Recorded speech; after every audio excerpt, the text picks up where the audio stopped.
ഞങ്ങളും ക്രൂശിക്കപ്പെട്ട ക്രിസ്തുവിനെ പ്രസംഗിക്കുന്നു. ദൈവ തിരുനാമത്തിന് മഹത്വം ഉണ്ടാകട്ടെ. 107-ാമത്തെ സങ്കീർത്തനം 13-14 വാക്യങ്ങൾ നമുക്ക് വായിക്കാം. 107-ാം സങ്കീർത്തനം 13-14 വാക്യങ്ങൾ, അതിനുശേഷം 11-ാം വാക്യവും വായിക്കാം. അവർ തങ്ങളുടെ കഷ്ടതയിൽ യഹോവയോട് നിലവിളിച്ചു. അവൻ അവരുടെ ഞെരുക്കങ്ങളിൽ നിന്ന് അവരെ രക്ഷിച്ചു. അവൻ അവരെ ഇരുട്ടിൽ നിന്നും അന്ധതമസിൽ നിന്നും പുറപ്പെടുവിച്ചു. അവരുടെ ബന്ധനങ്ങളെ അറുത്തുകളഞ്ഞു. അരിഷ്ടതയാലും ഇരുമ്പ് ചങ്ങലയാലും ബന്ധിക്കപ്പെട്ടവർ, അരിഷ്ടതയാലും ഇരുമ്പ് ചങ്ങലയാലും ബന്ധിക്കപ്പെട്ടവർ. പലതരത്തിലുള്ളതായ ബന്ധനങ്ങൾ മനുഷ്യ ജീവിതത്തിലുണ്ട്. ആന്തരിക ബന്ധനങ്ങളുണ്ട്. ഐഹിക ജീവിതത്തിൽ നേരിടുന്ന അനേകം പ്രശ്നങ്ങളുടെ ബന്ധനങ്ങളുണ്ട്. ദുരിതങ്ങളുടെ ബന്ധനങ്ങളുണ്ട്. യാതനകളുടെ ബന്ധനങ്ങളുണ്ട്. ജീവിതത്തിലെ ക്ലേശങ്ങളുടെ ബന്ധനമുണ്ട്. അനേകം യാതനകളും വേദനകളും ദുരിതങ്ങളും കഷ്ടങ്ങളുമായി വലയുന്ന മനുഷ്യൻ്റെ ജീവിതത്തിൽ ആന്തരിക ബന്ധനങ്ങളുണ്ട്. ബന്ധനങ്ങളിൽ കുടുങ്ങിക്കിടക്കുന്ന മനുഷ്യർ, ബന്ധനങ്ങളിൽ നിന്ന് മോചനം കിട്ടാൻ ആഗ്രഹിക്കുന്നുണ്ടെങ്കിലും മോചനം കിട്ടാൻ വലയുന്ന മനുഷ്യൻ, കിട്ടാൻ സാധിക്കാതെ വിഷമിക്കുന്ന മനുഷ്യർ, അരിഷ്ടതയാലും ഇരുമ്പ് ചങ്ങലയാലും ബന്ധിക്കപ്പെട്ടവർ. സങ്കീർത്തനക്കാരനായ ദാവീദ് പറയുകയാണ്, അരിഷ്ടതയാലും ഇരുമ്പ് ചങ്ങലയാലും ബന്ധിക്കപ്പെട്ടവർ.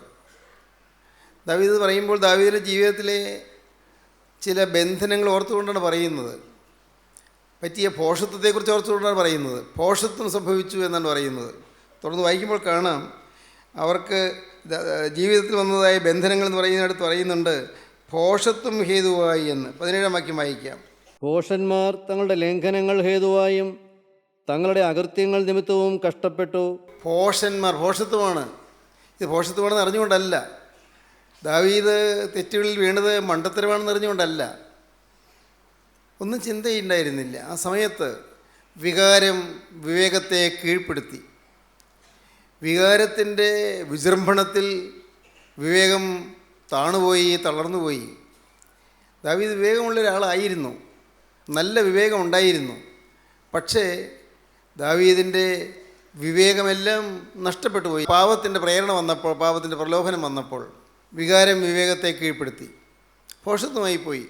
ഇപ്പോൾ ദാവീദിനറിയാം, അയ്യോ എന്താണ് ഇങ്ങനെ ഭോഷത്വം വന്നു പോയതെന്ന്. അതാണ് ദാവീദ് പറയുന്നത്, അവർ ഭോഷന്മാർ തങ്ങളുടെ ലംഘനങ്ങൾ ഹേതുവായും തങ്ങളുടെ അകൃത്യങ്ങൾ നിമിത്തവും കഷ്ടപ്പെട്ടു. കഷ്ടതകൾ അരിഷ്ടതയാലും ഇരുമ്പ് ചങ്ങലയാലും ബന്ധിക്കപ്പെട്ടു.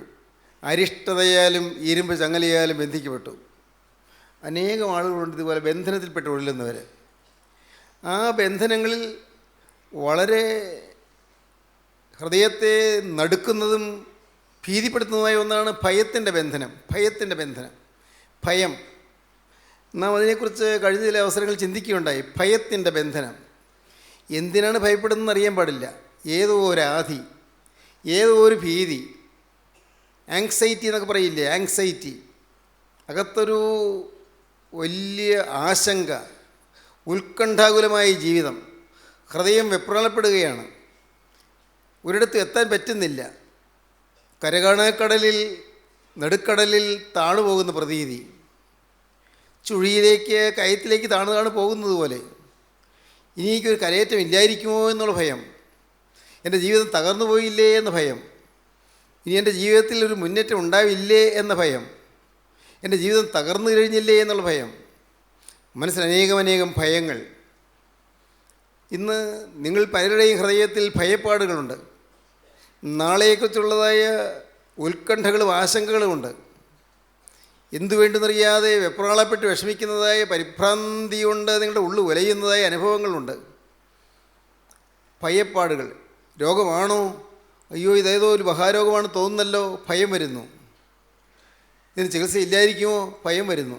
അല്ല, ഡോക്ടറെ കണ്ടു, ഡോക്ടർ പറഞ്ഞു, പക്ഷേ ഭയം മാറുന്നില്ല.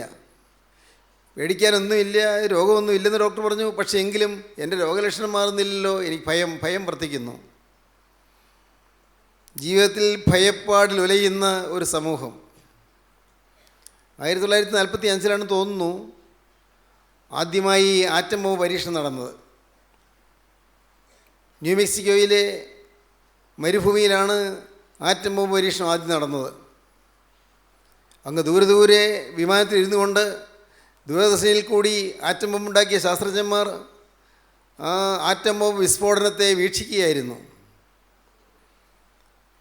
ആറ്റം ബോംബ് സ്ഫോടനം നടന്നപ്പോൾ ഉണ്ടായതായ പ്രകൃതിയിലെ വിക്ഷോഭങ്ങളും ധൂമപടലങ്ങളും അങ്ങ് ആകാശം മുട്ട പൊങ്ങുന്നതായ മണലുകളും മണൽക്കൂമ്പാരങ്ങൾ ഇതെല്ലാം കണ്ടുകൊണ്ട് ആറ്റം ബോംബുണ്ടാക്കിയ ശാസ്ത്രജ്ഞൻ ഞെട്ടലോടെ നെഞ്ചത്തലച്ച് കരഞ്ഞു. Alas we have created a hell. അയ്യോ, നാം ഒരു നരകമാണല്ലോ പണിത് വെച്ചത്. Alas we have created a hell. Atom bomb ഉണ്ടാക്കിയ ശാസ്ത്രജ്ഞൻ വിചാരിച്ചു ഒരു വലിയ കണ്ടുപിടുത്തമാണ് താൻ ചെയ്തതെന്ന്. ആയിരുന്നു. പക്ഷേ ഒരു നരകമാണ് മെനഞ്ഞു വെച്ചത്. നരകം പണിത് വെച്ചു. ലോകത്തെ മുഴുവനും ചുട്ട് ചാമ്പലാക്കാൻ പറ്റിയ ഒരു നരകമാണ് അന്ന് അദ്ദേഹം പണിത് വെച്ചതെന്ന് അദ്ദേഹം മനസ്സിലാക്കി. കരഞ്ഞിട്ട് ഫലമില്ലല്ലോ, നിലവിളിച്ചിട്ട് ഫലമില്ലല്ലോ. എന്നാൽ ഒരുപക്ഷെ അതിനേക്കാൾ ഭയങ്കരമായ നരകമാണിന്ന് അനേകരുടെ കുടുംബങ്ങൾ. നരകം, കുടുംബം നരകമായ അനുഭവത്തിൽ. സ്നേഹിതരെ, നിങ്ങൾ ചിന്തിക്കൂ, നിങ്ങളുടെ കുടുംബം നരകമാണോ? നരകത്തിൻ്റെ ഭീകര ദൃശ്യങ്ങളാണോ നിങ്ങളുടെ കുടുംബത്തിൽ? കഴിഞ്ഞൊരവസരത്തിൽ എന്നെ രാത്രി എപ്പോഴോ ഒരാൾ ഫോൺ ചെയ്തു. ഞാൻ ഫോൺ എടുത്തു, ഉറക്കച്ചടവോടെയാണ്. അപ്പോൾ കേൾക്കാം ഒരു ഏങ്ങലടി, കരച്ചിൽ കേൾക്കാം. ഇടയ്ക്ക് കരഞ്ഞുകൊണ്ടെന്തോ പറയാൻ ശ്രമിക്കുന്നുണ്ട്. ഞാൻ പറഞ്ഞു, കരയാതെ കാര്യം പറയൂ. പറഞ്ഞു വരുമ്പോൾ പിന്നെയും കരയുന്നു. അപ്പോൾ കേൾക്കാം പിന്നിൽ നിന്ന് അട്ടഹസിക്കുന്ന സ്വരങ്ങൾ, ഗർജിക്കുന്ന സ്വരങ്ങൾ, എന്തൊക്കെയോ ചീത്ത പറയുന്ന സ്വരങ്ങൾ. ആ സ്ത്രീ സ്വന്തം ഭർത്താവിൻ്റെ മർദ്ദനമേറ്റ് പൊളഞ്ഞുകൊണ്ട് ഒന്ന് പ്രാർത്ഥിക്കണേ എന്ന് പറഞ്ഞ് ഞാൻ വിളിക്കുകയാണ്. എന്നെ ഫോൺ ചെയ്തതൊന്നും ആ മനുഷ്യൻ അറിയുന്നില്ല. കാരണം അദ്ദേഹം സുബോധമില്ലാത്തതുപോലെയാണ്. മദ്യവും കഞ്ചാവും എല്ലാം കീഴടക്കിയിരിക്കുകയാണ്. ആ സാധു മനുഷ്യൻ സുബോധം നഷ്ടപ്പെട്ട് ഒരു പൈശാചിക ശക്തിക്ക് അടിമയായി പാവം ഭാര്യയെ മർദ്ദിക്കുകയാണ്. സാറേ, ഇന്ന് എന്നെ കൊല്ലുമോ എനിക്ക് പേടിയാണെന്ന്. സാറേ, നാളെ രാവിലെ പ്രഭാതം ഞാൻ കാണുമോ എന്ന് പേടിയാണെന്ന്. എൻ്റെ ആത്മാവ് രക്ഷപ്പെടാനെന്ന് പ്രാർത്ഥിക്കണേ.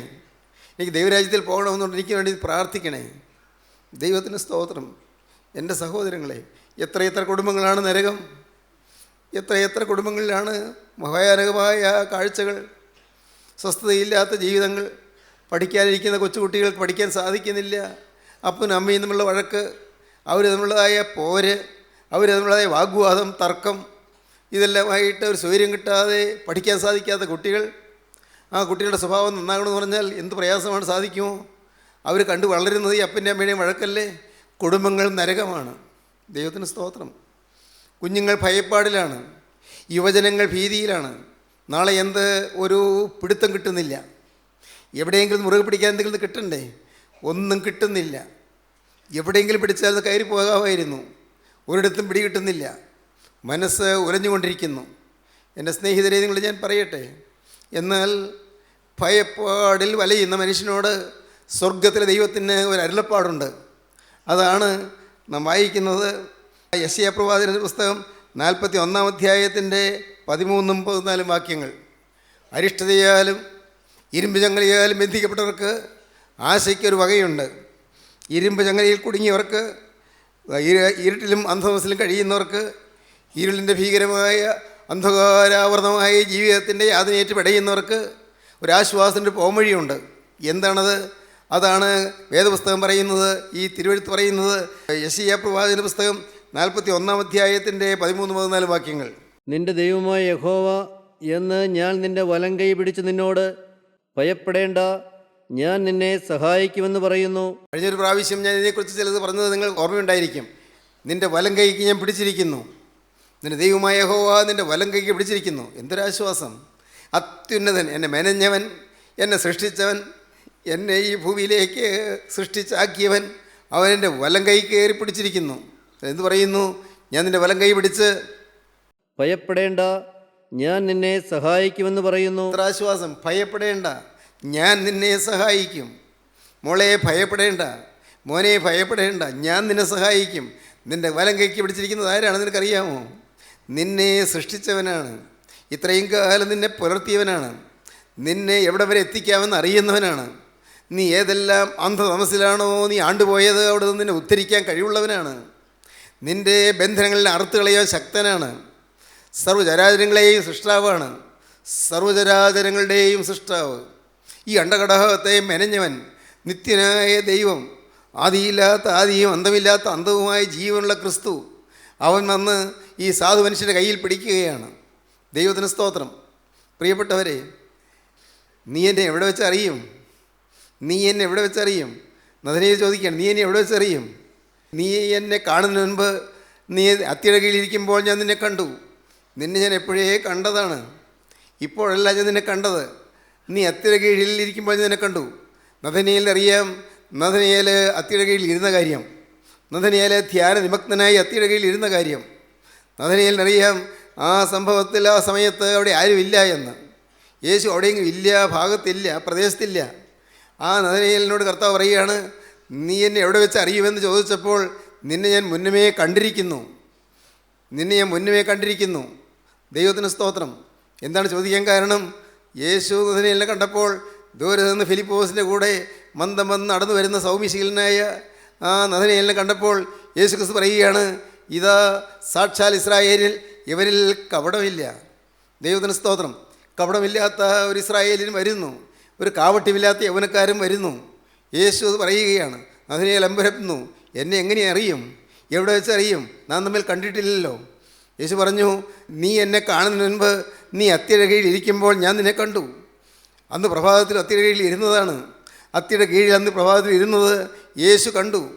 ദൈവവൈദ്യരെ, നീ ഇന്നിപ്പോൾ ഇവിടെ വന്നിരിക്കുമ്പോൾ ഇപ്പോൾ മാത്രമല്ല കർത്താവ് നിന്നെ കാണുന്നത്. നിൻ്റെ ജീവിതത്തിൽ നീ വളർന്നു വരുമ്പോൾ, നിൻ്റെ അമ്മയുടെ ഗർഭപാത്രത്തിൽ നീ ഉരുവാകുന്നതിന് മുൻപേ തന്നെ യേശു നിന്നെ അറിഞ്ഞു. നിന്നെ ഇത്രടം യേശു ക്രിസ്തു കൊണ്ടുവന്നു. നീ സ്കൂളിൽ പഠിച്ചുകൊണ്ടിരുന്നപ്പോൾ യേശു നിൻ്റെ കൂടെ നടക്കുന്നുണ്ടായിരുന്നു, നീ അറിഞ്ഞില്ല. നീ ഒന്നും അറിയാതെ നീ ചില നമസ്കാരങ്ങൾ ചൊല്ലിയപ്പോൾ അപ്പോൾ യേശു നിൻ്റെ കൂടെ ഉണ്ടായിരുന്നു.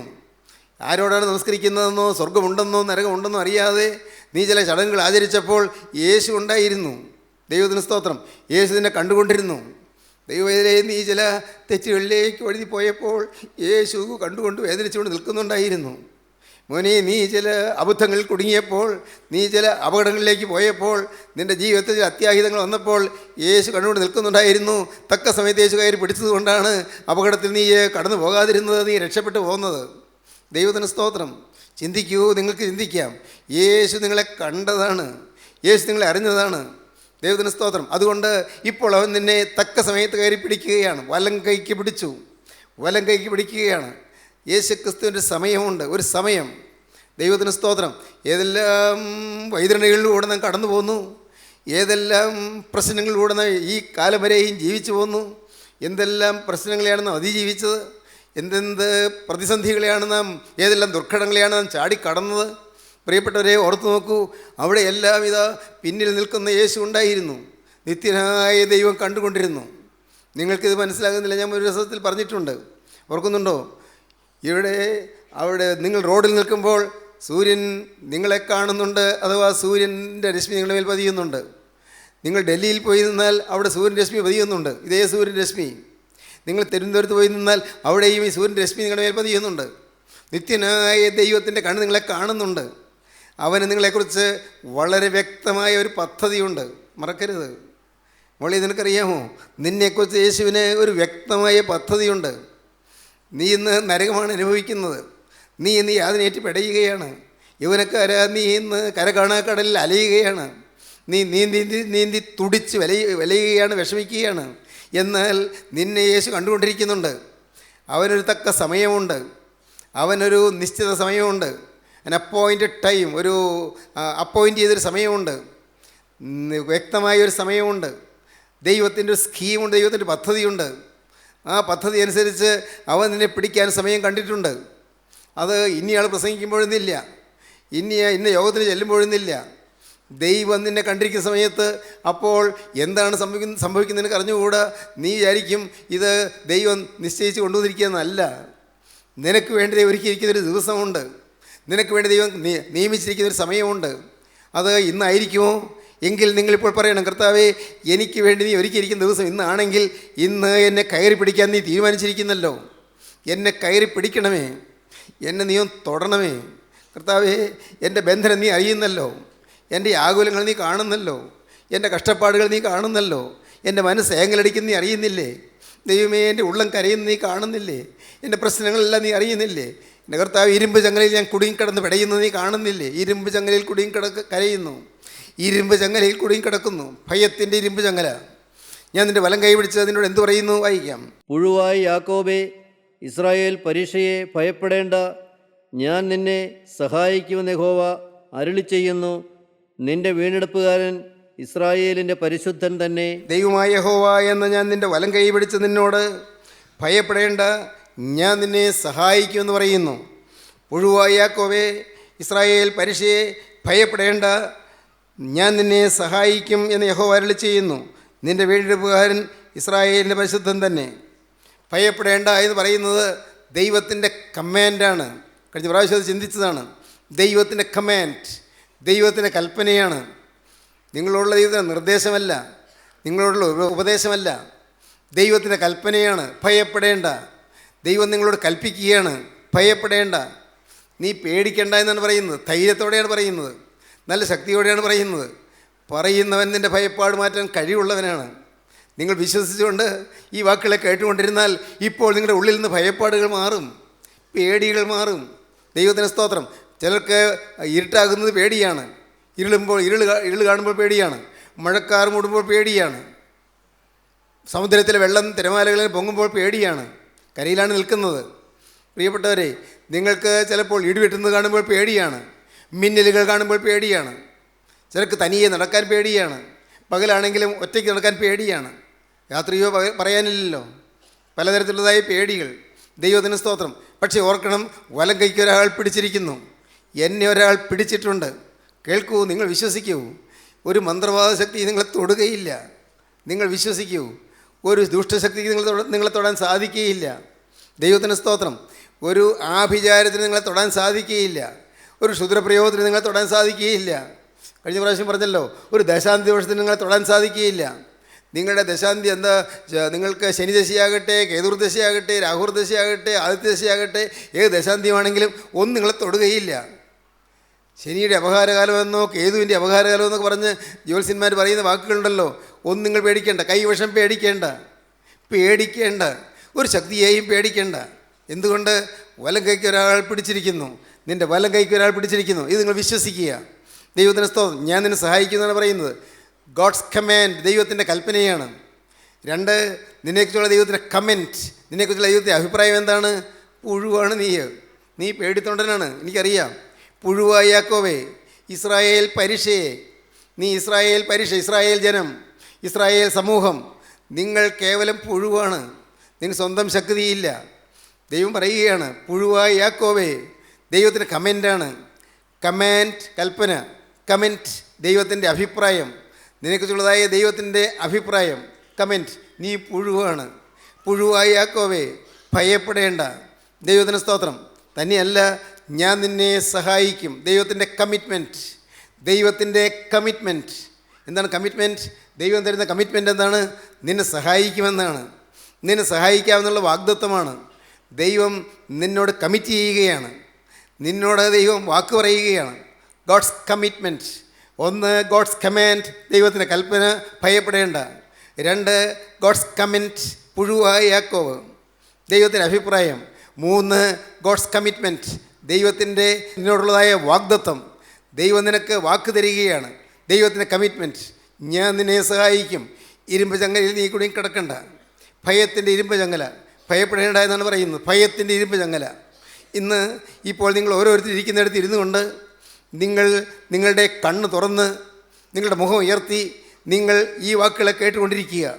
നിങ്ങൾ കേട്ടുകൊണ്ടിരിക്കുമ്പോൾ തന്നെ നിങ്ങളിൽ നിന്ന് ഭയപ്പാട് കർത്താവ് മാറ്റിത്തരും. ഇത് കേട്ടുകൊണ്ടിരിക്കുമ്പോൾ ഏതെല്ലാം കാര്യങ്ങളിലാണോ നിങ്ങളുടെ മനസ്സ് ആകുലപ്പെട്ടിരിക്കുന്നത്, എവിടെയെല്ലാമാണോ നിങ്ങൾ കാവലാതി കൊണ്ടിരിക്കുന്നത്, എവിടെയെല്ലാമാണോ നിങ്ങളുടെ മനസ്സ് ചഞ്ചലപ്പെട്ടുകൊണ്ടിരിക്കുന്നത്, ഏതെല്ലാം കാര്യങ്ങളിലാണോ നിങ്ങളുടെ മനസ്സ് വിഷമിച്ച് ഭാരപ്പെട്ട് വെപ്രാളപ്പെട്ട് അന്താളിച്ചിരിക്കുന്നത്, അവിടെയെല്ലാം യേശുക്രിസ്തുവിൻ്റെ കൃപയുടെ രശ്മി വന്ന് വീഴും. കൃപയുടെ ചൂടേറിയ രശ്മി വന്ന് വീഴും. ദൈവത്തിന് സ്തോത്രം. ആ രശ്മി ഏൽക്കുമ്പോൾ യേശുക്രിസ്തുവിൻ്റെ തിരുരക്തത്തിൻ്റെ അത്ഭുത സ്പർശം നിങ്ങൾക്ക് ലഭിക്കും. ആ തിരുരക്തം നിങ്ങളുടെ ഭയപ്പാട് മാറ്റും. ദൈവത്തിന് സ്തോത്രം. സഹോദരങ്ങളെ, ഞാൻ നിങ്ങളോട് പറഞ്ഞിട്ടുണ്ടെന്നാണ് എനിക്ക് തോന്നുന്നത്. എൻ്റെ ജീവിതത്തിൽ എനിക്ക് ഭയപ്പാടുണ്ടായിരുന്നു, നല്ല പേടിയുണ്ടായിരുന്നു.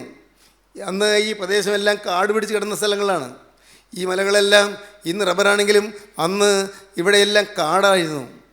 അവിടെ കശുമാവ് കൃഷിയുണ്ട്, അല്ലാതെ വേറൊന്നുമില്ല, എല്ലാം കാട്. പാടത്തെ കൃഷിക്കുള്ള ചവറ് മുറിക്കാനുള്ള മല. പ്രിയപ്പെട്ടവരെ, അന്ന് കന്നുകാലി അവിടെ അഴിച്ചുവിടും. കന്നുകാലി പുല്ല് നിന്ന് നടക്കും.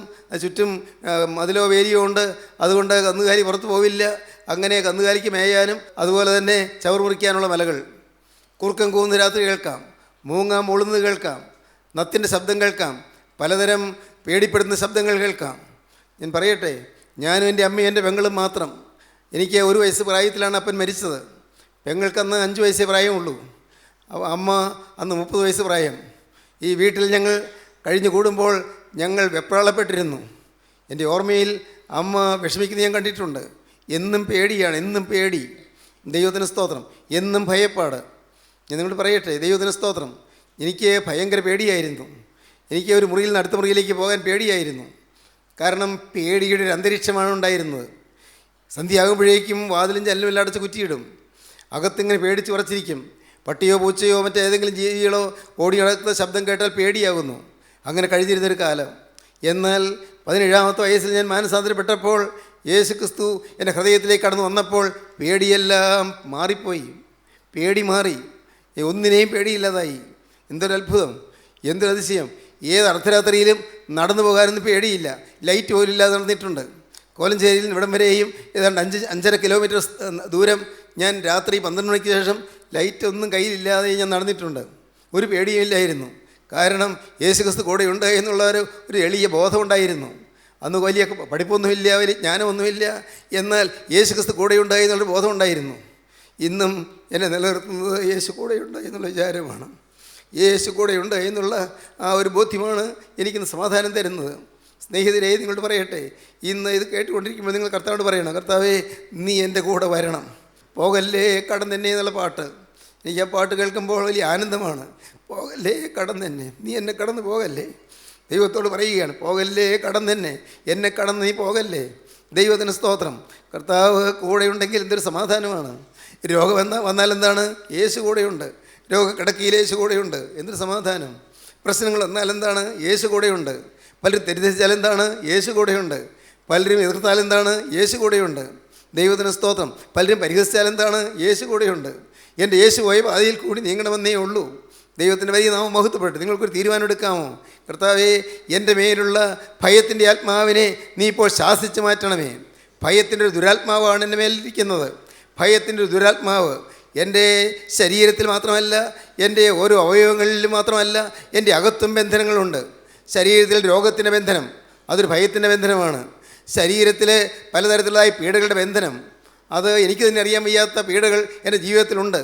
ദൈവത്തിന് സ്തോത്രം. എനിക്ക് തന്നെ അറിയാൻ വയ്യാത്ത ചില പീഡകൾ, ശരീരത്തിൽ വരുന്നതായ പീഡകൾ, മാനസികമായ വിക്ഷോഭങ്ങൾ, പെട്ടെന്ന് കോപിക്കുന്ന സ്വഭാവം, പെട്ടെന്ന് ക്ഷോഭിക്കുന്ന സ്വഭാവം, പെട്ടെന്ന് ക്രുദ്ധിച്ച് ഗർജിക്കുന്ന സ്വഭാവം. എൻ്റെ കർത്താവേ, പലതും വേണ്ടായെന്ന് എനിക്കറിയാം, പക്ഷേ അത് വിട്ടുപോകുന്നില്ല. നിങ്ങൾ പറയണം കർത്താവിനോട്, കർത്താവേ ഇതെല്ലാം എന്നിൽ മാറ്റിത്തരണമേ. അങ്ങനെ പറയുമ്പോൾ കേൾക്കാൻ യേശു ക്രിസ്തു ഉണ്ട്. നിങ്ങൾ വിശ്വസിക്കൂ. യേശു ക്രിസ്തുവിൻ്റെ കരം നിങ്ങളെ പിടിക്കുമ്പോൾ ആ കരത്തിൽ തിരുരക്തം പതിയിട്ടുണ്ട്. ആ കരത്തിൽ തുളിച്ച തിരുരക്തം നിങ്ങളുടെ മേൽ പതിയുകയാണ്. ആ തിരുരക്തം നിങ്ങളുടെ നാളെ ദൂരം പോയ പാപങ്ങൾ കഴുകുകയാണ്. വന്നുപോയ പാപങ്ങളെല്ലാം കഴുകുന്നു. എന്തെല്ലാം വിഡ്ഢിത്തരങ്ങൾ വന്നിട്ടുണ്ട്, എന്തെല്ലാം ഭോഷത്തിൽ വന്നിട്ടുണ്ട്, എന്തെല്ലാം അബദ്ധങ്ങൾ വന്നിട്ടുണ്ട്. ഭാര്യയോട് ചീറി കോപിച്ച കാര്യങ്ങൾ, ഭർത്താവിനോട് അനുസരണക്കേട് കാണിച്ച കാര്യങ്ങൾ, ജീവിതത്തിൽ വഴുവഴുപ്പിൽ പോയ കാര്യങ്ങൾ, തെറ്റുപറ്റിപ്പോയ കാര്യങ്ങൾ, ഒരുപക്ഷേ പുറത്തു പറയാൻ അറയ്ക്കുന്നതായ കാര്യങ്ങൾ, ഇപ്പോൾ ഓർക്കുമ്പോൾ ലജ്ജ തോന്നുന്ന കാര്യങ്ങൾ, ഇപ്പോൾ ഓർക്കുമ്പോൾ പേടി തോന്നുന്ന കാര്യങ്ങൾ, എന്തെല്ലാം സംഭവിച്ചു പോയി. എല്ലാം കഴുകാൻ ഈ തിരുരക്തം മതിയായതാണ്. നിങ്ങൾ വിശ്വസിക്കൂ. യേശു ക്രിസ്തുവിൻ്റെ തിരുലാവിൽ നിന്നൊഴിയ തിരുരക്തം, യേശു ക്രിസ്തുവിൻ്റെ പഞ്ചമുറികളിൽ നിന്നൊഴിയായ തിരുരക്തം, യേശു ക്രിസ്തുവിൻ്റെ തൃക്കരങ്ങളിൽ തുളിച്ച് നിൽക്കുന്ന തിരുരക്തം നിങ്ങളെ തൊടട്ടെ, നിങ്ങളെ സ്പർശിക്കട്ടെ, നിങ്ങൾക്ക് ശാന്തി തരട്ടെ, നിങ്ങൾക്ക് സമാധാനം തരട്ടെ, നിങ്ങൾക്ക് ആശ്വാസം തരട്ടെ. ഇപ്പോൾ നിങ്ങളുടെ മേലെ കരം വയ്ക്കട്ടെ. ഇപ്പോൾ നിങ്ങളുടെ മേലെ കരം വെച്ച് നിങ്ങൾ അനുഗ്രഹിക്കട്ടെ. നിങ്ങളുടെ മേലെ തന്നെ ശക്തി പകരട്ടെ. ബാധകൾ മാറ്റട്ടെ. ഭയത്തിൻ്റെ ബാധ മാറ്റട്ടെ. ഭയപ്പാട് മാറ്റട്ടെ. ഭയപ്പെടേണ്ട എന്നുള്ള ശബ്ദം കേൾക്കാൻ കാതുകളെ കൂർപ്പിച്ചിരിക്കൂ. നിങ്ങൾ കർത്താവേ, എൻ്റെ ഹൃദയത്തെ അലയടിക്കട്ടെ. ഭയപ്പെടേണ്ട എന്നുള്ള എന്നുള്ള ശബ്ദം ഭയപ്പെടേണ്ട എന്നുള്ള കമാൻഡ് ഹൃദയത്തിലേക്ക് സ്വീകരിപ്പാൻ എനിക്കിപ്പോൾ കൃപ തരണമേ നിങ്ങൾ പ്രാർത്ഥിക്കൂ. യേശുവേ എന്നെ തൊടണമേ, യേശുവേ എന്നെ തൊടാതെ കടന്നു പോകല്ലേ, യേശുവേ നീ എന്നെ സ്പർശിക്കാതെ കടന്നു പോകല്ലേ, എൻ്റെ മേലുള്ള ബാധകൾ മാറ്റാതെ നീ പോകല്ലേ, എൻ്റെ മേലുള്ള ദുർബാധകൾ മാറ്റി പൈശാചിക ബന്ധനം കഴിച്ച് കർത്താവെ എന്നെ അനുഗ്രഹിക്കണമേ. പ്രാർത്ഥിക്കൂ. നിങ്ങൾ സമർപ്പിച്ചുകൊണ്ട് കർത്താവിൻ്റെ കരങ്ങളിലേക്ക് കൊടുക്കൂ. നമുക്ക് പ്രാർത്ഥിക്കാം. സ്നേഹവാനെയും മഹാകാരുണ്യവാനായ ഞങ്ങളുടെ സ്വർഗീയ പിതാവേ, ഈ നല്ല സമയത്തിനായി സ്തോത്രം. ക്രിസ്തീയ ജീവിതത്തിൻ്റെ മാധുര്യം അനുഭവിക്കുന്ന ദൈവമക്കളെ ഇന്ന് ഞങ്ങളുടെ മധ്യത്തിൽ എഴുന്നേൽപ്പിച്ചതിനായി സ്തോത്രം. അവിടുത്തെ കൃപയ്ക്കായി ഞങ്ങൾ എന്നെ വാഴ്ത്തുന്നു. അത് എല്ലാവരെയും അനുഗ്രഹിക്കണമേ, സമാധാനത്തോടെ എഴുന്നേൽപ്പിക്കണമേ, തിരുനാമം മഹത്വപ്പെടുത്തണമേ. യേശു ക്രിസ്തുവിൻ്റെ സ്നേഹം നിറഞ്ഞ നാമത്തിൽ തന്നെ. ആമീൻ.